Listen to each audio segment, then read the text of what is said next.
שלום לכל המנחים. בהמשך לעדכון שנשלח עליכם לפני כמה ימים, פריטי הידע מהתוכנה עברו למאגר ידע חדש של פעמונים, שיושב על מערכת SharePoint של מיקרוסופט. מערכת זו מחליפה גם את מאגר הידע של ההכשרה מה-OneDrive.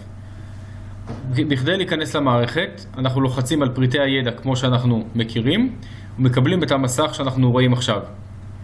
בשביל להיכנס למערכת אנחנו לוחצים על הקישור, והמערכת תיפתח לכם באופן אוטומטי. אתם יכולים לראות שבדף הראשי יש תצוגה לפי מי אני ומה מעניין אותי. אם אתם מלווים או ראשי צוותים, אתם יכולים להיכנס לפי הכותרת הרלוונטית אליכם ולקבל ידע שקשור אליכם. בשביל לראות את התכנים של ההכשרה, יש לכם בתפריט מצד ימין הכשרות מתנדבים. אתם לוחצים על הכשרות המתנדבים ומקבלים רשימה של כל מיני הכשרות בפעמונים.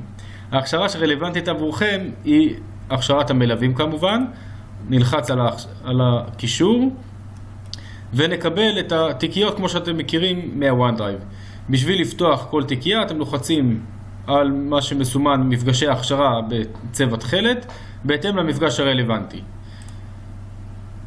ברגע שאנחנו לוחצים נפתחים לנו כל הקבצים בהתאם למפגש הזה ואנחנו יכולים לעבוד עליהם.